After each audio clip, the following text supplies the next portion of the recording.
Hola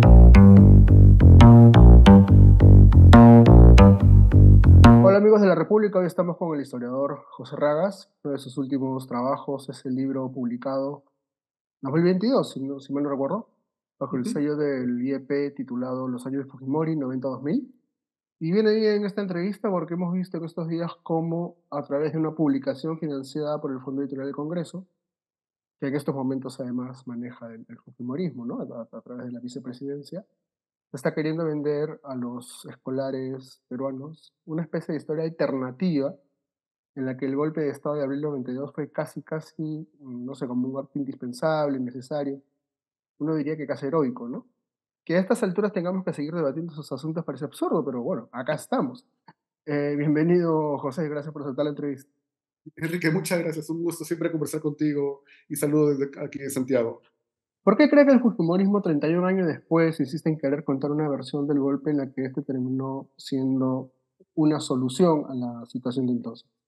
Sí. Bueno, creo que tiene que ver con la noción misma del fujimorismo, ¿no? Que hay una cuestión práctica también ahí porque para ellos hay dos problemas, digamos, con la historia tal como se conoce, o sea, con lo que conocemos todos que pasó en el autogolpe y la Constitución. Y es que, por una parte, o sea, digamos, lo que ocurrió realmente, o sea, la historia tal como se ha contado hasta ahora y que para ellos es un problema porque acusan a esta versión de que es lo que no permite que Keiko Fujimori pueda, digamos, ganar la Ganar las presidencia. elecciones. Ok. Exactamente, ¿no?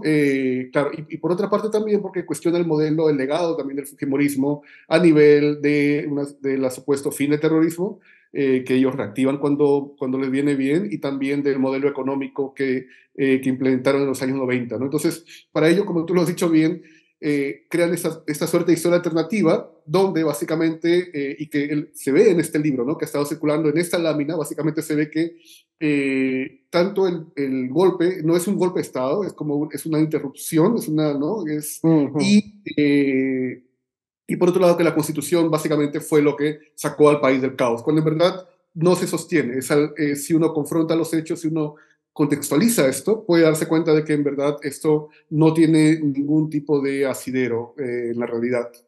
Que la Constitución no fue un ingrediente indispensable para salir del caos en el que estamos en ese momento. Eso es un poco lo que está planteando.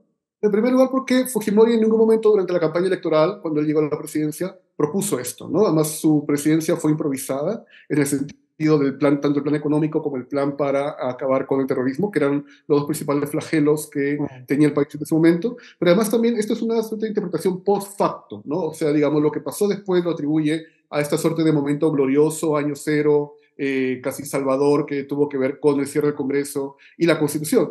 Para ese momento, para el año 93, para el 92 que se cierra el Congreso, el 93 que se aprueba la Constitución, Fujimori ya había hecho el Fujishock.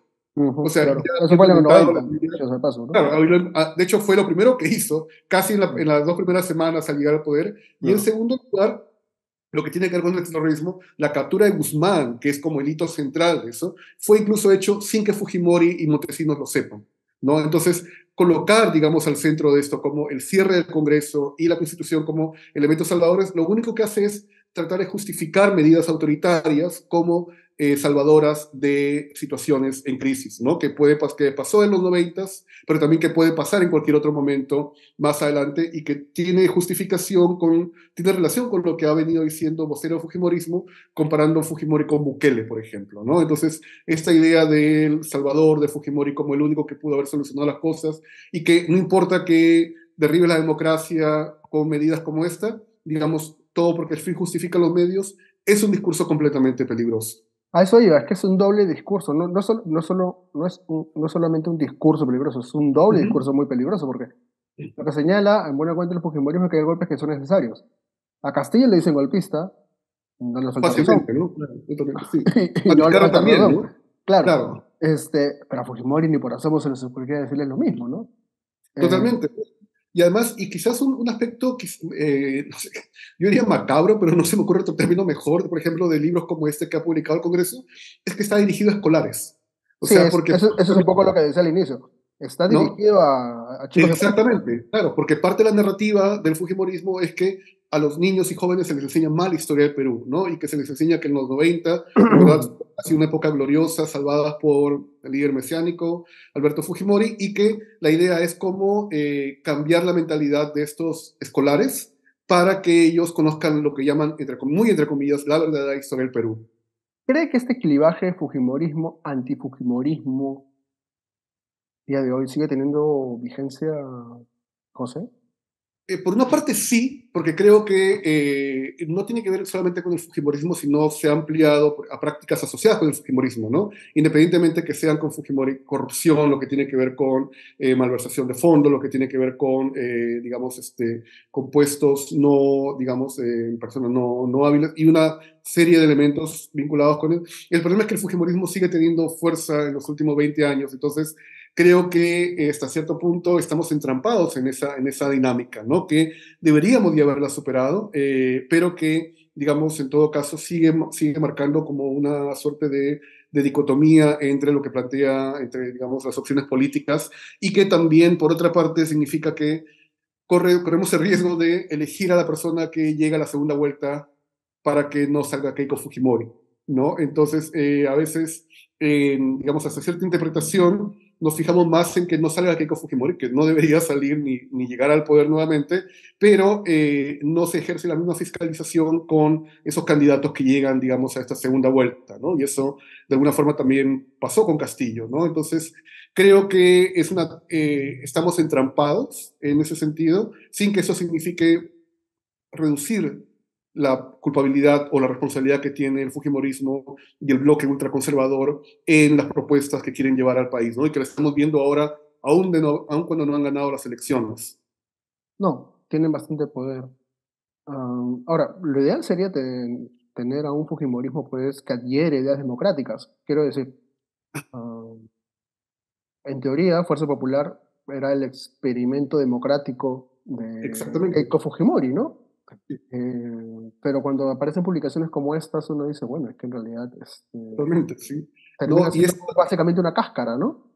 es una cáscara, pero además es una cáscara de naranja, como uno diría también, pero además con un proyecto a mediano plazo, o sea, porque lo que hemos visto acá, y en verdad este es un libro que está a la venta, o sea, uno en la FIL lo vendía en el stand del Congreso, del Fondo Editorial del Congreso, pero además no es un hecho aislado, o sea, uno tiene que entender que este libro dirigido a escolares va de la mano, por ejemplo, con la defensa de la Constitución del 93 como una manera de disuadir a la gente y sobre todo escolares de que una asamblea constituyente es mala, ¿no? Mm. Y eso explica las charlas de la congresista Adriana Tudela que ha venido dando en estos últimos meses justamente a escolares, pero además también proyectos, por ejemplo, como este curso sobre historia del terrorismo que aprobó el Fujimorismo hace unos meses en el Congreso también, donde se pretende enseñar otra vez nuevamente la verdadera historia del terrorismo que no incluye los actos cometidos por fuerzas del orden y del Estado, ¿no? Entonces, hay un intento ahí desde las instituciones oficiales, lo cual lo hace más peligroso,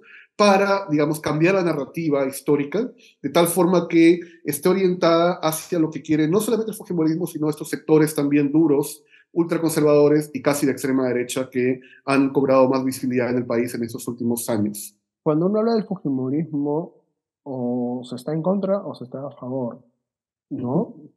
No suele haber términos medios, pero bueno, se lo pregunto al historiador. ¿Usted cree que con los años, digo, eh, con un mayor paso del tiempo, el fujimorismo creo que se ha visto de otra forma? Yo creo que no, porque el Fujimorismo mismo no ha hecho ningún tipo de acción de mea culpa, ¿no? O sea, lo más cercano que hizo fue tratar de alejarse de Fujimori padre, pero con fines electorales. Y también tratar, digamos, como tú lo decías, ¿no? Fuerza Popular debía ser esta suerte de movimiento que se aleje justamente de los noventas, ¿no? Crítico, que reconozca algunas cosas, pero que sea crítico de los 90, y al final la derrota hizo que Fujimori se vuelva al lado más duro Sí, del claro, claro. Fujimorismo, ¿no? ¿No?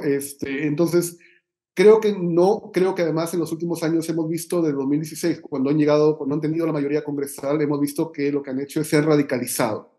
es una lucha no solamente contra el sistema democrático, sino entre la misma derecha también por evitar competencias, ¿no? Por evitar, por ejemplo, como ha surgido en la última candidatura, que se parta la derecha con una derecha más tecnocrática, con De Soto, o una derecha más conservadora con López Aliaga, ¿no? Entonces, Algo así como que el Fujimori se ha radicalizado para intentar diferenciarse de los demás partidos de derecha, algo así. exactamente, y para tratar de captar también, digamos, a grupos políticos, empresariales y también opinión pública y seguidores que también se han ido radicalizando dentro de esta oleada de radicalización de la extrema derecha a nivel global, ¿no? Que lo estamos viendo, bueno, acá en Chile también es bastante notorio, entonces en Argentina también está pasando ahora. Entonces, lo que ha hecho el fujimorismo fue uno de estos primeros movimientos de derecha radical, incluso antes del trumpismo, incluso antes de todo del bolsonarismo, lo hizo en los 90, en los finales de los 90, y ha mantenido ese tipo de línea hasta el día de hoy. Entonces, no proponen, no hay propuestas, no hay, digamos, salidas a crisis. Básicamente, la idea es cómo usar los recursos públicos para mantener el poder, ¿no? Y en este sentido, la narrativa entra en eso con este libro, entra también con el curso de Historia del Terrorismo o incluso también con la Escuela Naranja. O sea, todas ellas apuntando a un proyecto de mediano y largo plazo de formación de jóvenes, ¿no? Que estén formados dentro de esta ideología o dentro de esta visión que ellos propalan. Pero que son visiones de la realidad bastante antojadizas, pues, ¿no? Muy antojadizas, ¿no? Sí, Completamente distorsionadas. sí, sí, de acuerdo. La última pregunta sobre el Fujimorismo. ¿Usted diría que el Fujimorismo de los noventas de alguna manera ha marcado nuestro estilo de cultura política que vemos hoy? Yo creo que sí, definitivamente uno puede estar en contra, a favor del Fujimorismo, pero no puede negar que a nivel de movimiento representó un quiebre, ¿no? A nivel de política, tanto como el Fujimorismo mismo surgió, o sea, como una suerte de ruptura con los partidos tradicionales, Tal cual. pero también como una suerte, digamos, de movimiento más chicha, en el sentido de ir improvisando, o sea, y de querer acaparar todo un espectro político, ¿no? Tenías desde los sectores que habían apoyado incluso al Fredemo antes de perder, que se aliaron con el Fujimorismo, tenías también un sector casi de nobleza criolla, ¿no? Que también encontraron en el Fujimorismo una sección de mano dura frente a un mundo popular o frente a un mundo, digamos, no blanco, hasta también, digamos, sectores que iban emergiendo como una propuesta mucho más radical, sobre todo contra sectores de izquierda y sectores progresistas, a los, digamos, donde surgió también el terruqueo, ¿no?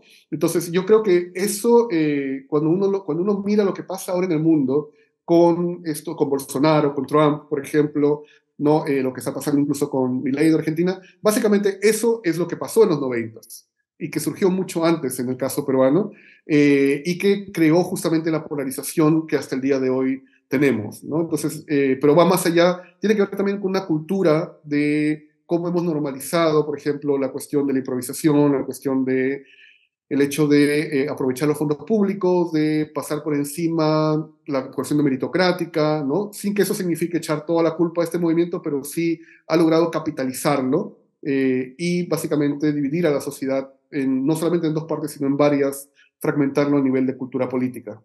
Nuestra ultraderecha. No puedo dejar de preguntarle por la situación política peruana. Yo sé que usted vive afuera, pero que la sigue atentamente. Hemos entrado en una especie de calma. um, Suele hablarse mucho de esta calma chicha. A mí no me gusta mucho el término, honestamente. Digamos, calma, momentánea, quizás. Um, ¿Usted esperaría que esta calma se mantenga hasta el final del 2026? Su, su intuición, qué le dice, José? No, yo creo que algo va a ocurrir, ¿no? O sea, porque eso pensamos incluso hasta, digamos, entre febrero y julio, ¿no? Cuando ya la segunda toma de Lima, digamos, no había tenido como el impacto de la primera, pero en verdad, más que, o sea, sí es una calma, pero creo que es una calma tensa, ¿no? Ajá. Hay una tensión, digamos, en la Que se cual siente, que se percibe, ¿no? se percibe, ¿no? Y nosotros incluso afuera, ¿no? Por ejemplo, nosotros en que la clase política no está tranquila, o sea, está, por una parte es como que están saqueando todo lo que pueden, están haciendo todo lo que pueden porque saben que esto quizás no va a durar, Se ¿no? van Pero por contra otro la Junta Nacional de Justicia ahora. Y eso es ah, peligrosísimo, ¿eh? absolutamente peligrosísimo. Ujú. Además, también siguen los intentos por cooptar tanto al jurado como a la OMPE también, e incluso posiblemente a RENIEC, ¿no? Se agarran la Junta Nacional de Justicia, ya tienen la entrada a la OMP y a la RNE, por lo pronto. Absolutamente, ¿no? Entonces, y Claro. esto lo están haciendo supuestamente dentro de un marco democrático. O sea, uno pensaría, ¿qué pasaría si no estuviéramos en democracia, entre comillas, según ellos, ¿no? O sea, ¿cuál sería? Pero es básicamente es una captura del Estado, ¿ya? Y esto lo hemos dicho, pero también lo hemos conversado contigo en algún momento anteriormente. Ha sido una captura progresiva del Estado, porque esto no termina en 2026. O sea, es una captura que no tiene que ver únicamente para aguantar el 2026, tiene que ver para asegurar lo que viene después del 2026. ¿No? Y a nivel institucional, a nivel también sociocultural, o sea, con valores, por ejemplo, que tiene que ver desde poder quejarse públicamente y denostar derechos como un baño transgénero en el aeropuerto, Mm. ¿no? Hasta, por Qué ejemplo, escándalo que armaron por eso, ¿no? Impresionante. impresionante, o sea, o Sí. incluso también a hacer la vista gorda con el caso de niñas que han sido ultrajadas y violadas, Sí. ¿no? Mm. Pero además, eso también, por eso es que eso hay que verlo como algo completo, o sea, no solamente como la cuestión de la política, sino también con estos proyectos de narrativa histórica que están tratando de implementar, ¿no? Porque este es un proyecto básicamente que busca funcionar a mediano plazo, o sea, no han llegado al poder, o sea, Han llegado al había poder, en realidad. han llegado al poder definitivamente, ¿no? O sea, no habían podido llegar de vía electoral, Ujú, pero han encontrado otra manera, ¿ya? ujú. O sea, tienen, y lo puse en algún momento, o sea, este es básicamente el escenario perfecto. Tienen una fachada democrática, tienen a un ejecutivo, ¿no? Tienen a un Congreso, digamos, que está operando básicamente, tienen a sectores empresariales, a sectores conservadores también, tienen a una cierta prensa que se hace la vista gorda totalmente, ¿no? Y también y tienes elementos casi violentos, tanto en redes como en el espacio público, a los cuales también estás permitiendo que crezcan, ¿no? Entonces, es un escenario muy delicado, es un escenario que la única referencia a mí que se me ocurre es de hace un siglo, en los años 30, después de la Gran Depresión, cuando tienes a todos estos movimientos, digamos, casi con Sánchez Cerro, con gobiernos de carácter casi fascista en ese Mm. momento, pero que en este caso puede parecer que no hay protestas, no hay movimientos, pero no significa de que la gente no está manifestando su desagrado. No darle la mano digamos, en vivo, en público a la presidenta, como ha pasado ayer en una ceremonia, es también un acto de disenso, ¿no? El hecho de tener estas cifras tan bajas de popularidad también es una forma de Qué manifestar, disentido. ¿no? Entonces, creo que eso, lo que va a pasar en algún momento, lo que puede pasar es que ya no tengamos marchas organizadas, como las tomas, que son de alguna forma también colectivas, que siguen ciertos protocolos comunales, locales y también de desplazamiento, sino que puede pasar cosas más violentas, ¿no? Y si no, a mediano plazo lo que puede crear esto es una distancia tal con el sistema democrático, con las instituciones, que cualquier aventurero populista puede fácilmente llevarse esto en alguna elección o en algún tipo de situación más de crisis. Bueno, a mí me parece que esa distancia ya es real, ¿no? Totalmente, Pues, ¿no? La aprobación del Congreso y de la presidenta, eso te indica totalmente una distancia, una pérdida de creencia, ¿no? y de las elecciones, ¿no? O sea, esos porcentajes de Exacto, votación eran pues pírricos, ¿no? completamente. En realidad nadie creía en nada. Yo creo que esa distancia ya existe. Creo que en todo caso la pregunta sería quién será capaz de capitalizarla. En el 2021 fue Castillo. Vamos a ver quién podría hacerlo ahora, Totalmente. ¿no? Sí, sí, sí, o Vizcarra también, ¿no? Digamos, podría también. Bueno, Vizcarra está siendo muy hábil. Básicamente le están haciendo la campaña gratis, ¿no? Los sectores que ya le han puesto, Sí, claro, claro, pero ya tiene canción, ya el- tiene mascota, mm, le falta el lema nada más, claro, ya. pero tiene este impedimento que no le permite en todo caso triunfar, Exactamente, pero ¿no? claro, Pero pero él no le impide como capitalizar eso, digamos, ese disgusto contra la clase política. Y podemos ver que, o sea, lo que puede pasar es como en Argentina, ¿no? Cuando la gente sencillamente está harta del sistema o de lo mismo, ¿no? Que entra vota por el un... primero que les dice que voy a romper todo, ¿no? Exactamente, ¿no? Entonces, este es un escenario también, pues no es no es la primera vez que votamos por Iluminados, y no sería la última tampoco, digamos, si sigue algo así. José Ragas, historiador, ha estado con nosotros. José, muy amable, gracias por la entrevista, ha sido muy interesante escucharlo. Un gusto como siempre, Enrique. Muchas gracias por tu Amigos de aporte. amigos de la República, eso ha sido todo por hoy.